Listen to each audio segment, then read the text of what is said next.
மழைக்கதுக்கும் நம்ம வீட்டு 7 days rose செடி நல்லா பூ பூக்குது, நிறைய மொக்குமே இருக்குதுங்க. பாப்பா 2 பேத்துக்கும் ஸ்கூலுக்கு தினமுமே பூ வச்சு விடணும் அப்படின்னு எனக்கு தோணும். நான் ஸ்கூல் படிக்கும் பொழுதெல்லாம் அம்மாயி வீட்டில் ஒரு ரோஜா பூ செடியில் ஒரு பூ பூத்தாலும் சரி, எங்கள் அப்புச்சி எனக்காக வண்டி எடுத்து கொண்டு வந்து இந்த சாமி பூ வச்சுட்டு போ ஸ்கூலுக்கு அப்படின்னு சொல்லி கொடுப்பாங்க. அந்த ஞாபகம் எனக்கு இன்னுமே இருக்கு. அம்மாயி அப்புச்சி பாசங்கிறது எல்லாத்துக்குமே ஒரு பொக்கிஷன் தான். அம்மாயி அப்புச்சியை நினைச்சாவே மலரும் நினைவுகள் தான் நிறைய பேத்துக்கு. எனக்கும் அப்படித்தானுங்க.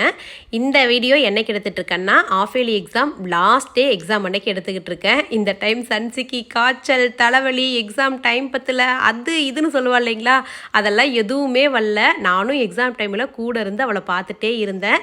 இந்த டைம் பார்த்தீங்கன்னா எக்ஸாம் எல்லாமே முடிஞ்சுது. லாஸ்ட் எக்ஸாம் கிளம்பிட்டாங்க 2 பேரும். எக்ஸாம் வந்துட்டா போதும், அம்மா அப்பாவை கீழே தரையில் நிற்க விடமாட்டாங்க. அக்காவும் தங்கச்சியும் பொத்து பொத்துன்னு தினமுமே கால் விழுகிறது தான் வேலை. எல்லாத்துக்கும் எக்ஸாம் லீவ் விட்டுருப்பாங்க. ஜாலியாக என்ஜாய் பண்ணுங்க.